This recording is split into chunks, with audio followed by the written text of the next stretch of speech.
What's up, guys? This is Earl Maghirang again for the Fanboy SEO, and we're doing another review this week. It's for Powers of X, Powers of 10 number 2, which is written by Jonathan Hickman with art by RB Silva.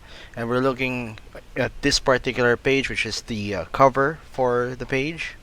We are seeing, well, most of the bad guys, so to speak. So that's Magneto, we have Sabretooth, we have Mystique, we have Toad, and we have Emma Frost, who has yet to appear in the book. So far, we've only seen her quote-unquote daughters, which are the Stepford Cuckoos, but not Emma herself.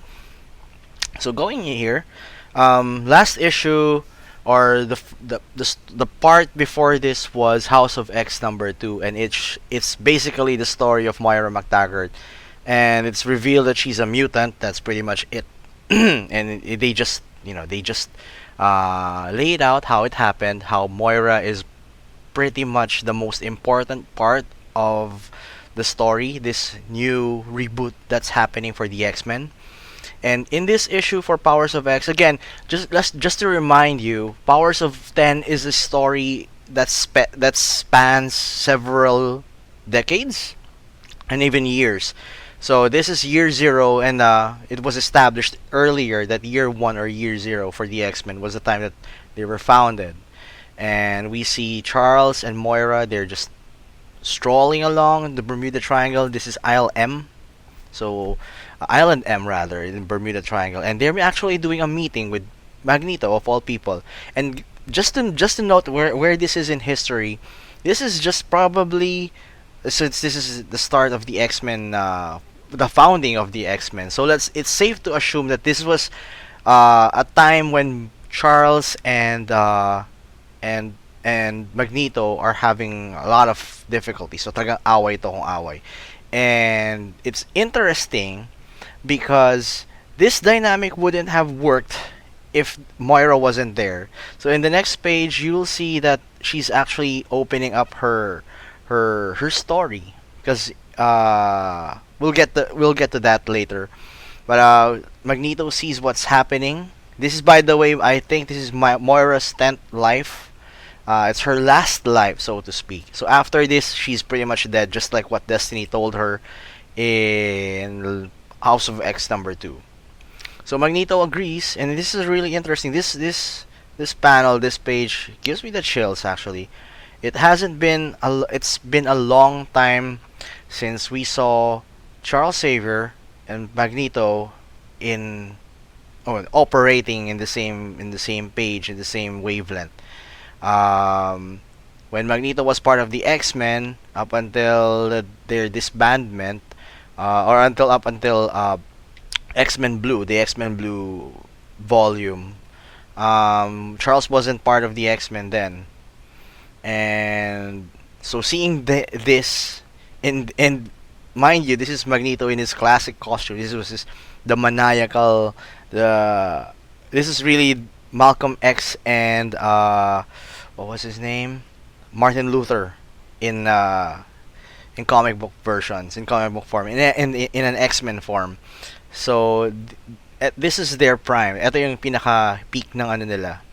So we will move on to what happens 10 years, or it's year 10.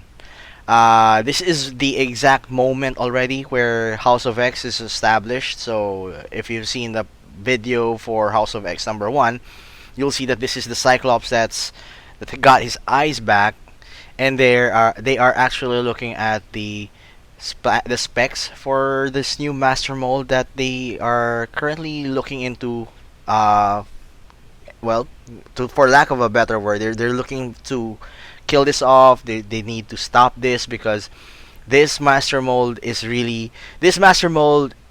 making master molds. So imagine it's the mother master mold. Oh, I think they called it mother mold from issue 1. So this is a cool scene kasi we get to see Charles and Magneto working together, and they're actually giving the debriefing to Cyclops. We still don't know if this is Cyclops, but we'll take whatever Cyclops they offer. And right now, he's just a field leader. This is really interesting. I really want to see what's going to happen in the next issue. But for now, it seems that they are just really talking about how they need to finish off the mother mold, and also we remember we did for Powers of 10 number 1, we were talking about how cool this Nimrod, this new version of Nimrod is. We're going to see the origins of Nimrod, or we're seeing the origins of Nimrod in this particular one. So I'm going to assume, or I'm going to speculate that this mission is going to fail, or they think that they won, but they just actually planted the seeds for Nimrod to emerge in a later part, which will ultimately get them killed. All right, so yeah, this is a cool scene. This scene alone with Charles, with Cyclops, and with Magneto, really awesome.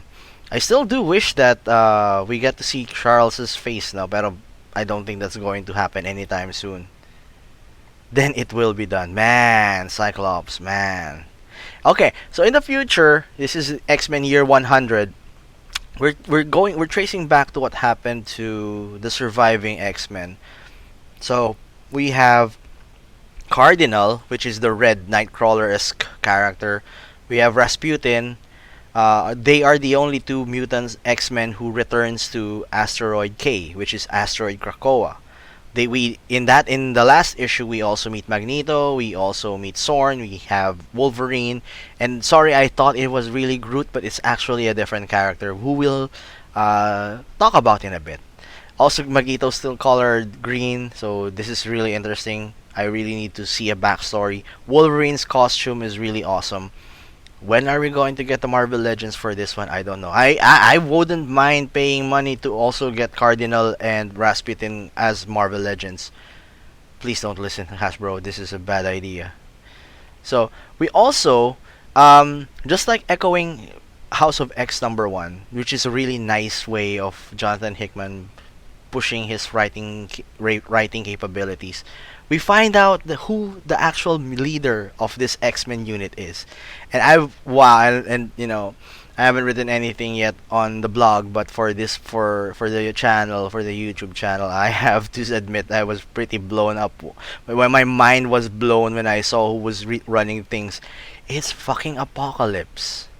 So remember back in House of X number 10, we get to see that there's one life in particular for Moira where she just pretty much gives up on Charles, and she gives up on Magneto, and she takes on another option, which is Apocalypse, and they kind of win, but in the end it's still the man and the mutant interface that takes over.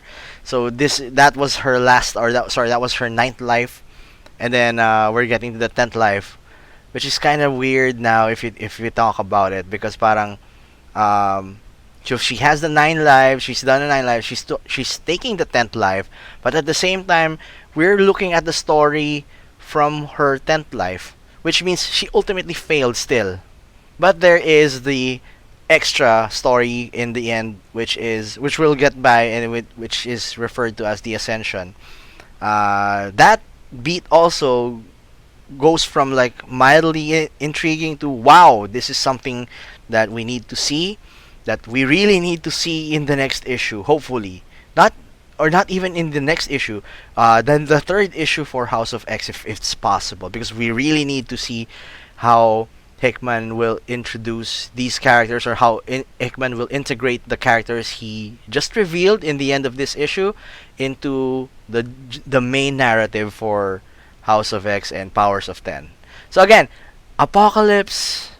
I wasn't expecting Apocalypse to be the leader of the X-Men. Not at all, man. And Magneto and Wolverine are pretty decent candidates to lead the X-Men, lead the mutants of Asteroid K. But man, I wasn't expecting Apocalypse to do all the leading. And for a leader, he's really bad. He's either bad or is really good, and he knows he knows how to call his shots, because he's actually saying in the next page that, or in the next sequence that we see them, that he's willing to sacrifice every X-Man he has to get what he has, which will go back later. But first, we also have to see what happens with the humans, and it's just a little bit of monologuing for Nimrod the Lesser. We didn't know. I didn't know personally that Nimrod was called Nimrod the Lesser the last issue.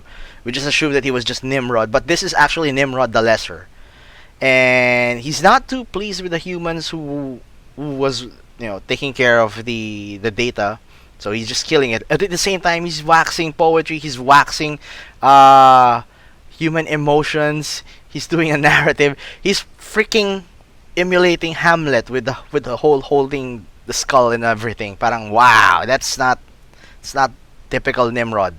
Pero again, going back to the previous discussion that or previous pages we had with Charles and Cyclops and Magneto, Cyclops was bothered hearing that Nimrod could be activated because of this.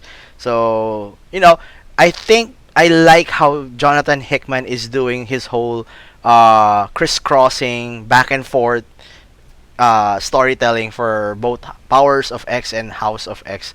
The only problem that I'm seeing personally is that if you're not keen, or if you missed a single issue, you'll miss out. You'll miss out, and you'll probably be left scratching your head. Parang what happened? I don't know what happened here.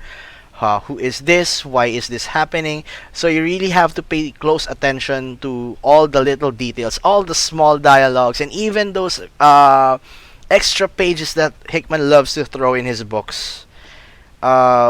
Yeah, so going back to the mutants in Asteroid K, we're actually seeing more of an interaction with the surviving X-Men, and I love that little bit, this little page that we're looking at right now. First of all, I'm really sorry. I thought it was Groot who was part of the team. It's not Groot. It's actually a humanoid version of Krakoa, who has in him the body, or probably just I really hope it's just the genetics of Doug, of Cyper. And if you've seen issue 1, you've seen that Cyper was actually created a a language with Krakoa, and you'll see a mention of that. He's saying like something in the lines of, we created the language. We're doing a great connection here. We're building a rapport, a connection, so that we'll be able to maximize transportation and teleportation from one part of the world, one gate to another. And the end game for that is here. We're seeing Krakoa, a humanoid, basically a humanoid with Doug's memories and with Doug's powers, which is why he's actually able to decipher.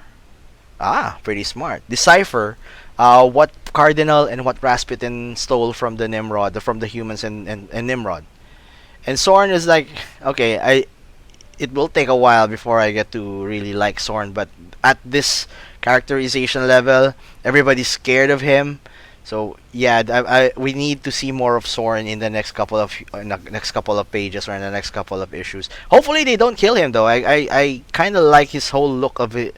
It's like an evil Superman or Superman Ghost Rider fusion.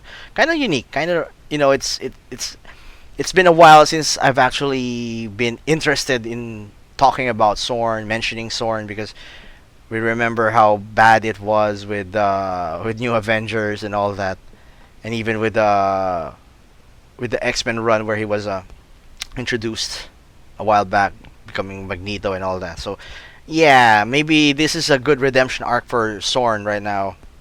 Okay. So we're finding out in this issue that what they stole isn't actually the data, or it's not actually any important data, but rather it's a data that would lead them to more important data. So this proves to be a very difficult position for the X-Men.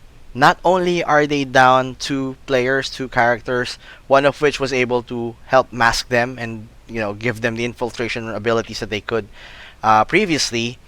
Now they are down to like a handful of characters, a handful of heroes, and they have to get back to the tower, to the citadel, get whatever information they need, and then they have to fight way again, going out. So that Wolverine puts it nicely. We'll have to fight our way in, hold them off while we get the thing, and then fight our way out. It's a suicide mission. You understand, right? Yeah, that's pretty much how he puts it in. So it's a really tight bond, but if they win, if they get whatever they need, I'm going to call it the MacGuffin. But if they ever win and they get this, we'll probably see a better future. Probably. But knowing how Hickman works, that's not probably the case. And we'll still end up with the Ascension storyline that he was building from the previous issue of Powers of 10. A good thing though here, and I really love this part, is that we're seeing that Apocalypse will actually join the fight. And he's going like, I know we were never going to stop the machines. The question I have is if you always aimed at us mutants to test us to see if we are fit to survive. We will go and take what we need, and then we will return. This is a promise whose guarantee I assured, for I will lead you. And we're getting this really good look at at a badass Apocalypse. I've never cheered for Apocalypse, not even my wildest dreams. Maybe now I will. Hopefully. So we're going to look at this is again a little bit of side project that side project additional information that Jonathan Hickman loves to put in his books. We're looking at Nimbus, and this is how they got off world. How the mutants got off world. How a Nimrod. I think it's a Nimrod. Wait, we go check. Yeah, I think it was a Nimrod who got into Nibiru, or that moon in Saturn, and they were able to establish a new colony, a new world, for the sake of, and this is interesting because they wanted to attract the attention of higher level beings who will play a significant role, who I was mentioning earlier, and these are actually characters that we haven't seen in a while. And we're going to talk about that. We have to look at the pages for year 1000 for the X-Men, and obviously there's no X-Men anymore. And when we last saw these guys, the blue guy and the miniaturized version of Nimrod, they were talking about what they were doing actually was just doing a track back, doing an audit on what information they have, and then that issue also ends with a sort of a reserve in the middle of the city where what we saw what we were going to assume was a woman and a man, a Homo sapien and a Homo sapien man and a woman, but maybe those are also mutants, but we never know because that was all just a tease for the ending. This issue though, we're seeing the Ascension, and we still don't know what this guy's name is, and they're actually doing they're actually calling something from deep space with the technology, with the information that they have, and it's apparently the Phalanx, and they go, we Phalanx ate your world mind. So this is probably like Kree if we're talking about world mind. So anyway, yeah, the Phalanx are back, and they look very different, and these guys are actually looking for Ascension. We don't know what Ascension exactly means, pero what we are fed is something that's really interesting. Hickman, remember in House of X, they did a nice categorization for what an Omega level mutant is. For Powers of 10 though, we're looking at how they categorize AI and supreme beings, powerful beings, advanced beings from mutants and humans, and we do that by again following the same numbering system that Hickman established. So it's 1, and then power by 10, it's 10, and then 100 and 1,000. So the version 1 is machine, version 10 is a hive, 100 to 10,000 is an intelligence. So this is like the supremor, or the supreme intelligence for the Kree, which also was really a good. Hickman did a great plot for the supremor, for the Kree, in his Fantastic Four / Future Foundation run, and there was actually one part there where there were 3 Reed Richards who kind of like fused together to become a new supremor. So that's what Hickman is playing at. So, I see your point, Hickman. Okay, so 10,000 is the Technarch. The 100,000 is the World Mind. So this is like, again, like the Kree, celestial object, commonly a planet that has. You know who I'm reminded for of a World Mind? It's Ego, the Living Planet. Yeah, that's a World Mind probably, but I may be wrong. Remember also that Ego once wore a Nova helmet, so yeah, try to Google it up. You'll see. You'll be bothered. You can't unsee it. And then the millionth version is a Phalanx. So who are the Phalanx though? We'll do a quick recap on who they are in our next video. So far, that's really the end of the issue. You must see by now that there is no you and I, there is only us. We are together or we are nothing, Professor X. That's a really nice way of capping up the story. Again, you Powers of X is sci-fi. It's hardcore sci-fi, but it's also it has time travel. It has a lot of core sci-fi elements, and but it's at the same time it still continues the narrative for the X-Men, the House of X storyline, and it expands it to such great lengths. We knew that Hickman was planning something big, but we didn't really know how expansive it was. He set the bar for Powers of 10 number 1 to such a high level, but we thought that was the ceiling. But apparently that's not the ceiling yet. We still haven't seen the other surviving mutants who are working with the Shi'ar, which we will probably soon. We haven't seen the backstory for the cloned mutants. We haven't seen the fall of the X-Men and their society of the House of X Society. There's a lot. And then we're now introduced with something of the concept of the Phalanx and the Technarch, which is a really big part of the X-Men story in the 90s. Particularly, if you've catched the animated series, they did a really nice adaptation of that, of the Phalanx Covenant, but they did kind of skip the Generation X story beat, which was why there was why there's a Generation X team in the 90s, which was with Headmaster Banshee and Emma Frost, if I'm not mistaken. But anyway. Overall, Powers of 10 number 1, or sorry, Powers of 10 number 2, this is a great issue. We still don't have action, but that's okay. I know for a fact that how Hickman writes it, he kinda likes to delay the action, and when it comes, it's a big kaboom. If you've read, I seriously need you to read the Infinity storyline, which was also where the Black Order comes from. It's not kinda the same, but it's also similar in some story beats and in the pacing of the story, how things unfold. It's kind of like this, and it's a slow burn, but you enjoy the burn, and then when you get to the part where there's actually really good fighting sequences, especially the last part for Infinity, which was Thor, Captain America, Captain Marvel versus the remaining team of the Black Order plus Thanos. That was a really good slobber knocker, and I wasn't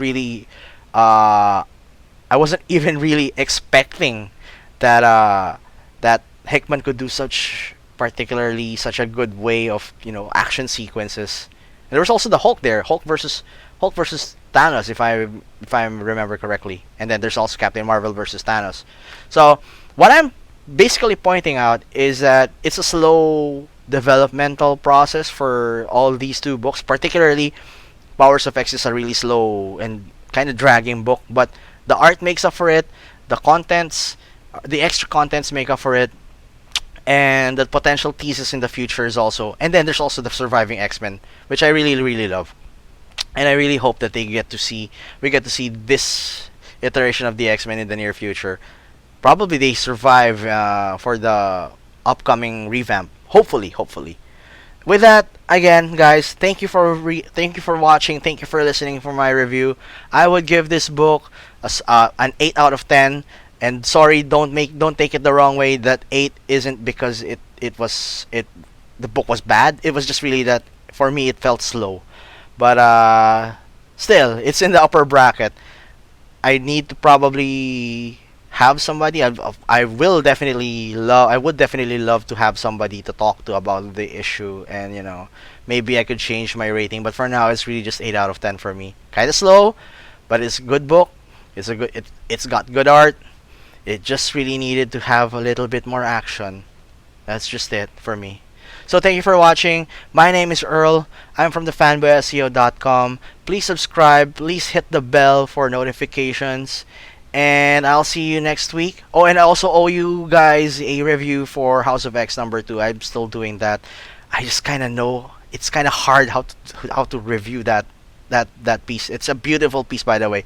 And if you're going to ask me now, it's just 10-10. That didn't have action that much, but you'll get it. You'll get it soon. You'll get it soon when I do a review. So again, thank you for watching. Have a great day. Have a great evening. Have a great afternoon. And again, subscribe. And if you're feeling like you want something more fun, please go and visit the Fanboy SEO page on Facebook. We've got a lot of memes. We've got a lot of tech stuff, and not just anything under the sun. So with that, thank you for watching. Have a great day ahead of you. Bye bye.